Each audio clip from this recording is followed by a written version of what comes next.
Saudara-saudara yang berkumpul di dalam kesempatan ini, ataupun yang mungkin nanti satu ketika menonton dokumentasi dari acara ini, kadang-kadang kalau kita berbicara kehidupan biku yang rambutnya digundul, itu kan bagi orang-orang tertentu, rambut gundul itu agak susah loh. Kalau bukan biku ya maksud saya, jadi perumah tangga begitu kadang-kadang agak susah. Bahkan rambut rontok tipis saja sudah gelisah. Nah, sehingga orang kadang membuli biku kan dengan gundul, botak, apa dan lain sebagainya. Orang menganggap gundul itu adalah kekurangan. Padahal bagi saya, minimal bagi saya kalau saya merasakan bahwa kegundulan ini, kebotakan ini adalah bagian dari keindahan. Kenapa?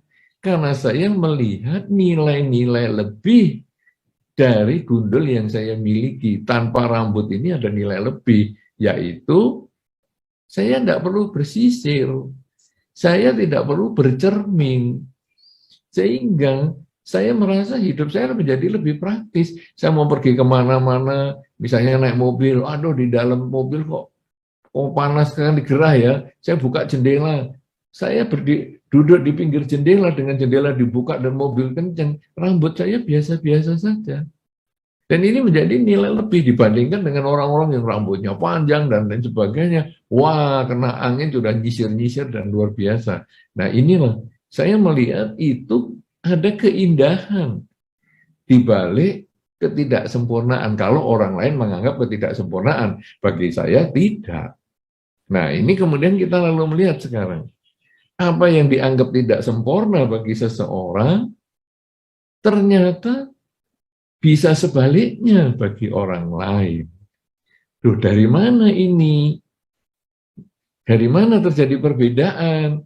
Oh, kalau orang biasa, orang yang tinggal di rumah tangga, rambutnya tipis, rambutnya rontok, kemudian dia mikir, aduh, aku nanti jelek lah, apalah. Jadi dia melihat itu sebagai ketidaksempurnaan. Keinginan dia yang menjebak dia. Bahwa saya ingin rambut saya selalu panjang. Saya ingin rambut saya selalu tebal. Keinginan dia yang menjebak sehingga ketika rambutnya menipis, rambutnya rontok, dia mulai stres. Sebaliknya kalau menjadi biku, saya lalu melihat, loh, justru yang rambut tidak panjang atau dipotong atau dibotangin seperti ini, bagi saya ini menjadi satu kemudahan. Nah ini karena saya merasa keinginan saya menjadi tidak terlalu banyak dengan urusan rambut ini. Nah sekarang saudara, kalau begitu, kalau kita tadi menyoroti misalnya dari pembawa acara ataupun dari moderator mengatakan, wah ini kan kita juga mengalami pandemi dan lain sebagainya nih, bagaimana? Nih ini nanti kita lalu lihat, ada orang-orang tertentu dengan pandemi ini justru mengalami keberhasilan, kesuksesan. Loh, misalnya apa ini?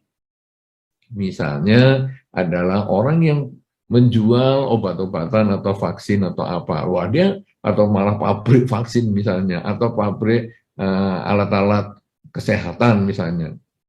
Ini menjadi dia lebih banyak memproduksi sesuai dengan kebutuhan saat ini. Tapi di sisi yang lain, pandemi ini menjadi masalah. Membuat, aduh, saya ini jadi sekarang nggak bisa kumpul-kumpul ya. Sekarang kalau tadi kan di Indonesian Buddhist Community, biasanya kalau puja bakti, banyak orang. Tapi sekarang, ya di tempat puja bakti, orangnya terbatas. Semua melakukan puja bakti di rumah masing-masing. Dan kita sekarang bukan hanya Indonesian Buddhist Community, bukan hanya Singapura saja, tapi sekarang kita bisa mendunia. Bukan hanya Singapura, tapi bisa di Indonesia, bahkan juga di negara-negara lain selain Indonesia. Nah ini kan justru kita lalu melihat, loh, ini pandemi ini membuat Indonesian Buddhist Community Singapura ini menjadi tempat puja baktinya mendunia, mengglobal. Nah ini menjadi satu keindahan. Keindahan ketika kita melihat pandemi ini bukan sebagai musuh, tetapi justru kita menyikapi sebagai satu bentuk ada hikmahnya dalam setiap kesulitan. Nah, saudara-saudara, kemudian kita tarik ke diri kita sekarang masing-masing. Tentu diri kita sekarang punya kekurangan masing-masing.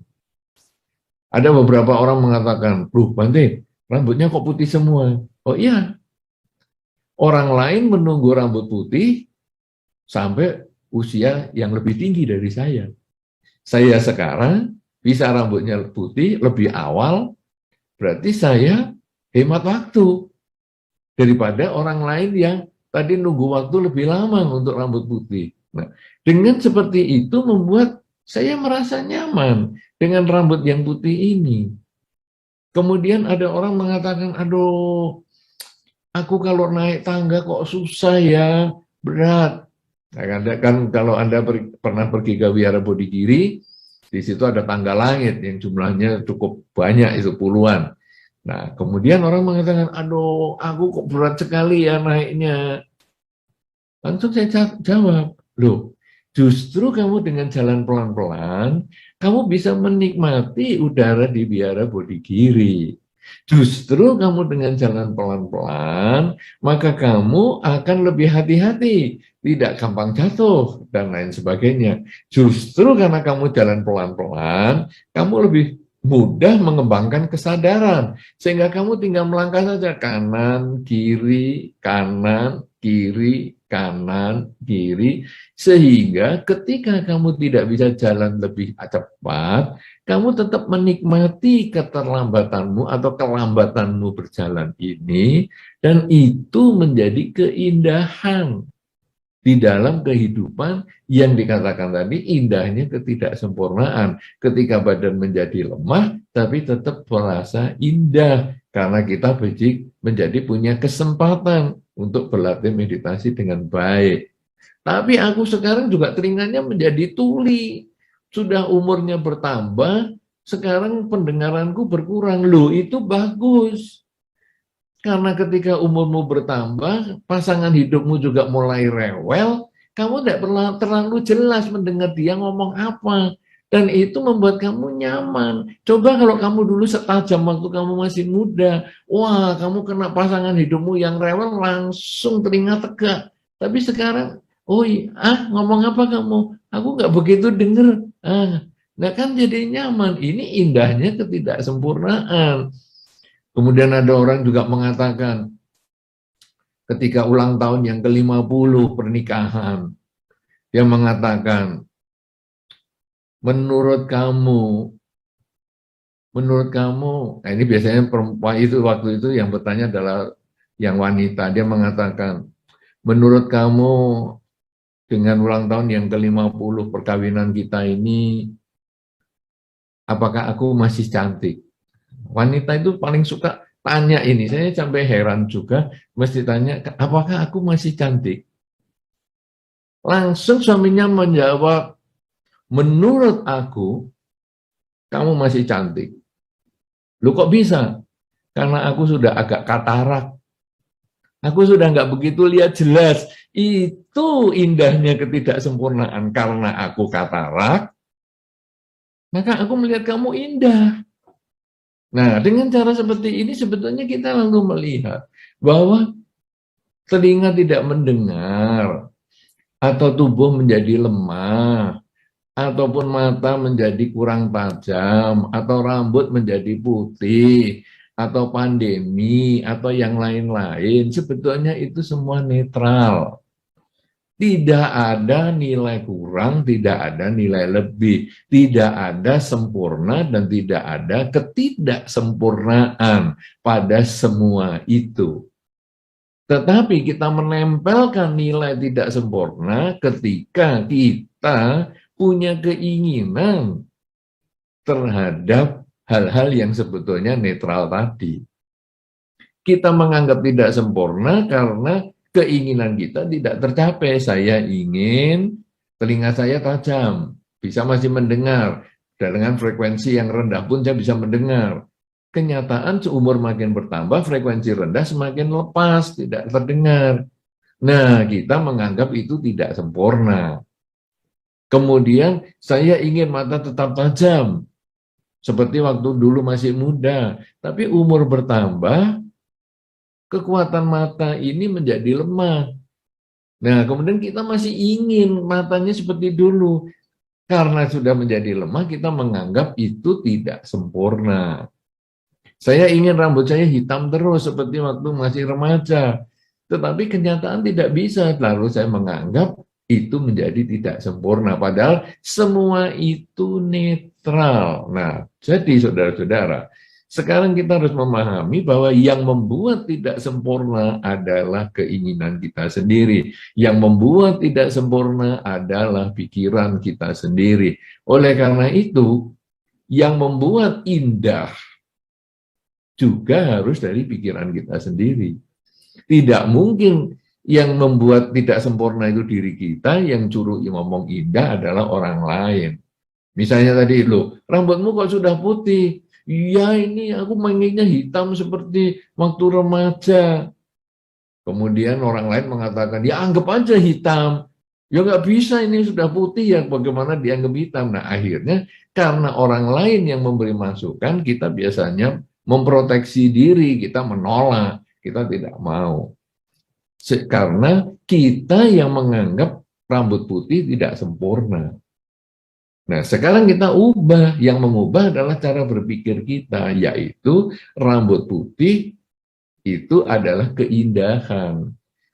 Bahwa orang lain rambut putihnya nunggu lebih tua, saya menjadi lebih cepat. Dan ada satu kata-kata juga yang umum sekali di masyarakat di Indonesia, dikatakan orang yang rambutnya putih itu berarti sudah meninggalkan dunia hitam untuk masuk ke dunia putih, menjadi orang yang menjadi lebih baik. Nah, saudara-saudara, kalau begitu, indahnya ketidaksempurnaan itu sebetulnya kita melihat dari telapak tangan ini dari sisi yang berbeda. Jadi saudara, kita sekarang belajar melihat telapak tangan kita ini kan ada dua warna. Ada satu warna gelap, ada satu yang warna terang. Ketika Anda melihat di dunia ini ada warna terang, Anda ingatlah ada kegelapan di baliknya. Sebaliknya, ketika Anda melihat ada kegelapan, maka ingatlah di sebaliknya ada yang terang. Apa ini maksudnya?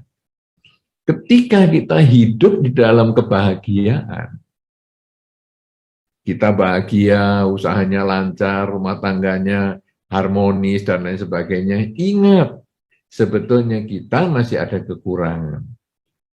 Buktinya apa? Nah, saudara-saudara, ada satu orang ataupun satu keluarga yang rumah tangganya harmonis.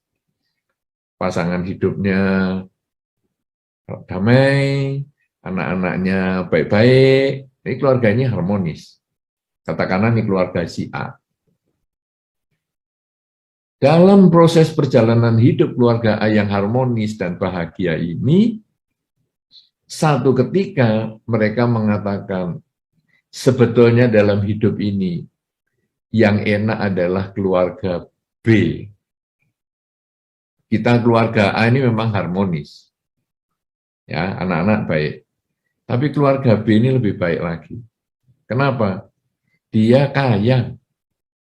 Jadi, dia bisa tiap hari makannya enak-enak, bisa membelikan untuk keluarganya yang bagus-bagus, ada masa-masa liburan dia ke luar negeri, jalan-jalan, bisa membeli barang-barang yang bagus, sedangkan kita ya, karena keterbatasan ekonomi, kita ya semampu kita beginilah, makan ya secukupnya, kita ke luar negeri ya beberapa tahun sekali, dan lain sebagainya.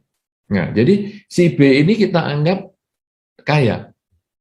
Kenapa? Karena dari keluarga si A, uang tidak dimiliki, dan si B punya uang. Tapi ternyata kalau kita melihat lebih dekat dengan keluarga si B ini protes juga dengan si C, keluarga C.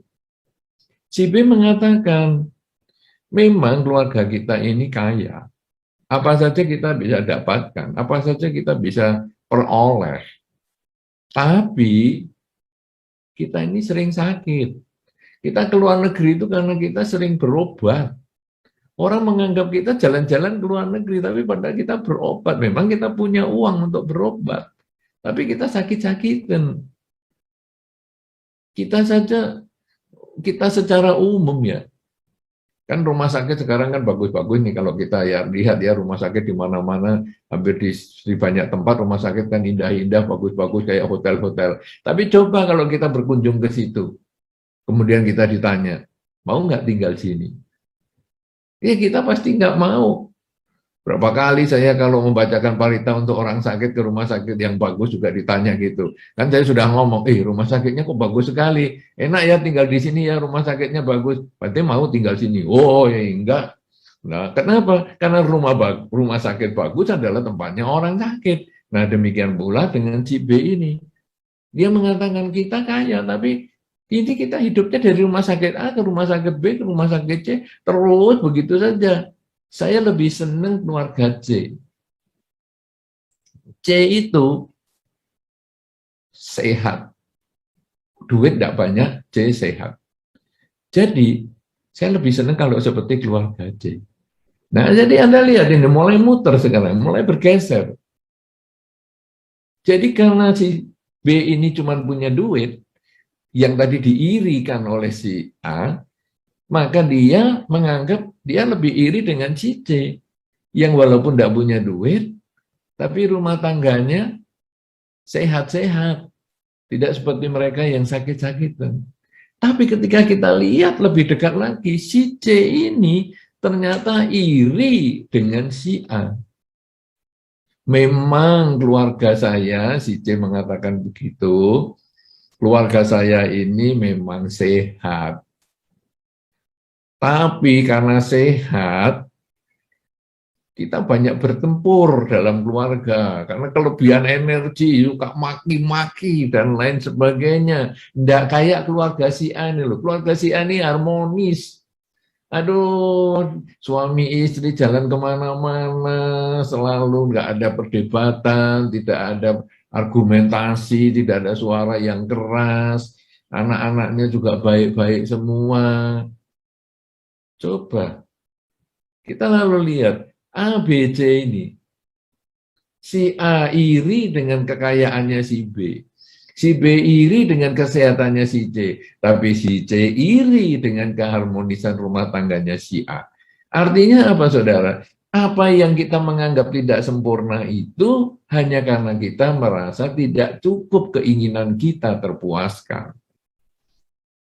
Kalau begitu, kuncinya untuk melihat keindahan atas ketidaksempurnaan yang kita anggap sendiri itu tadi adalah di diri kita sendiri.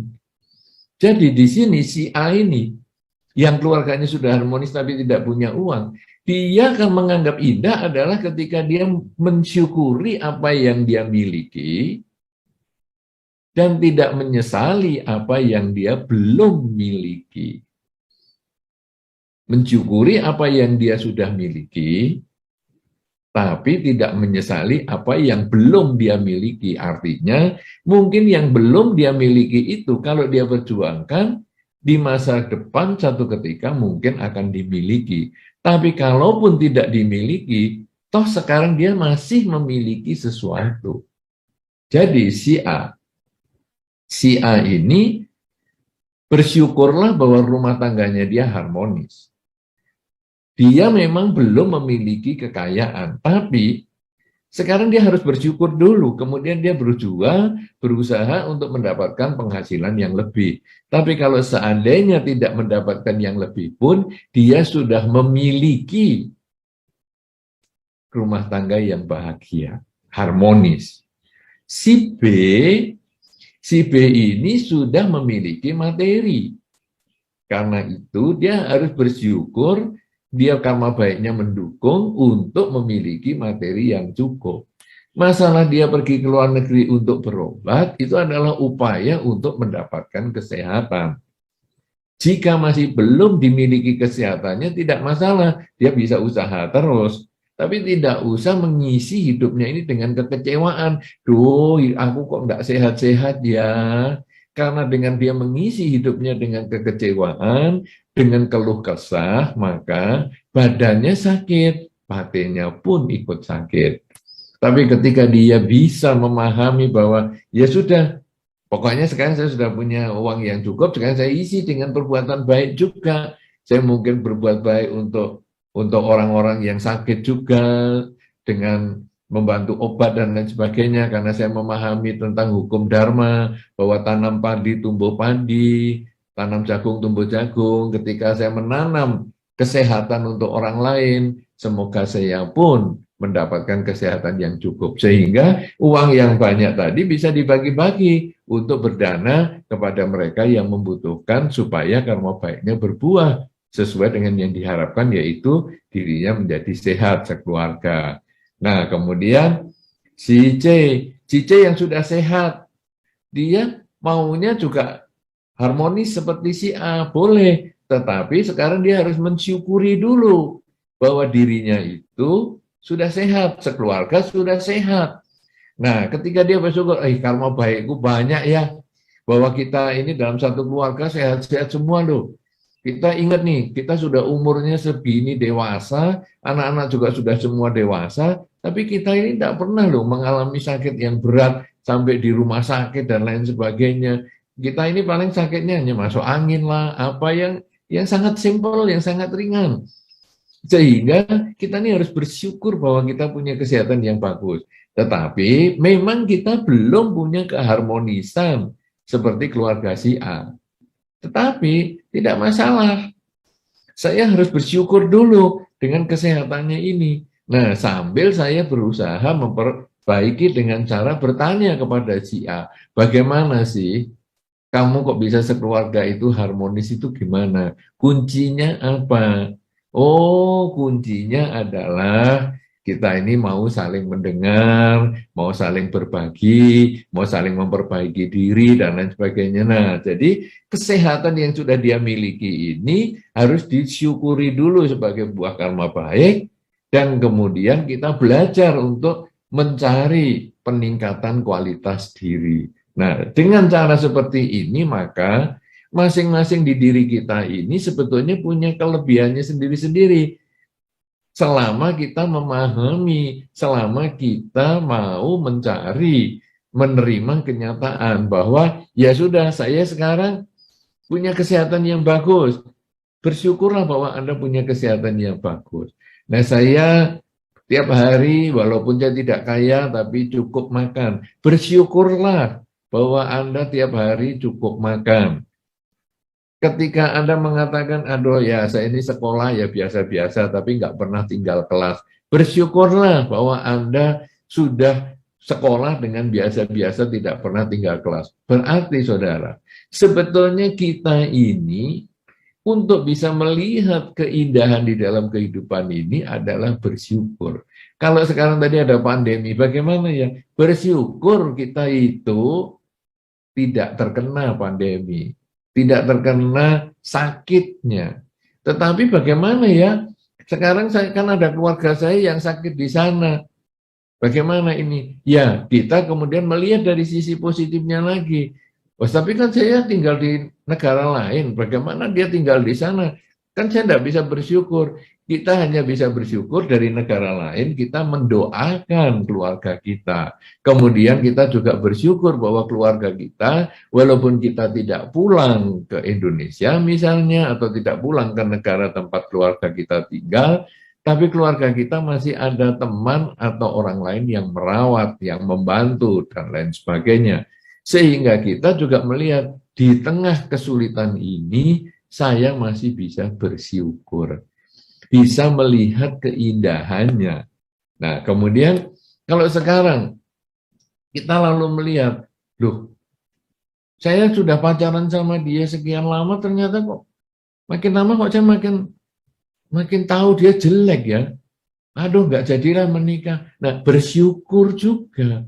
Bersyukur bahwa saya mengetahui bahwa pasangan saya itu ternyata tidak sesuai dengan yang saya harapkan. Loh, tapi ini setelah menikah saya baru tahu jeleknya. Bersyukur juga pasangan hidup saya ini saya ketahui setelah jeleknya setelah menikah, sehingga saya bisa belajar berlatih kesabaran. Bagaimana saya bertanggung jawab terhadap pilihan saya, bahwa saya sudah menikah dengan dia, ya saya menerima dia dengan satu paket baik dan buruk. Jadi dengan demikian, kita bisa melihat ketidaksempurnaan itu sebagai sesuatu yang indah ketika kita justru melepas keakuan kita, melepas ego kita, dan kemudian kita mensyukuri apa saja yang kita sudah dapatkan saat ini. Karena semua yang kita dapatkan saat ini sebetulnya ada bagian dari buah karma baik kita. Cuman kadang memang tidak sesuai dengan yang kita inginkan. Ya inilah yang kita ubah adalah keinginan kita ini. Kita perbaiki dengan mengucapkan dalam batin, memang inilah yang terbaik yang saat ini saya terima. Inilah yang terbaik yang saat ini saya bisa lakukan. Inilah yang terbaik saat ini yang saya bisa dapatkan. Dengan cara seperti itu, membuat batin menjadi tenang.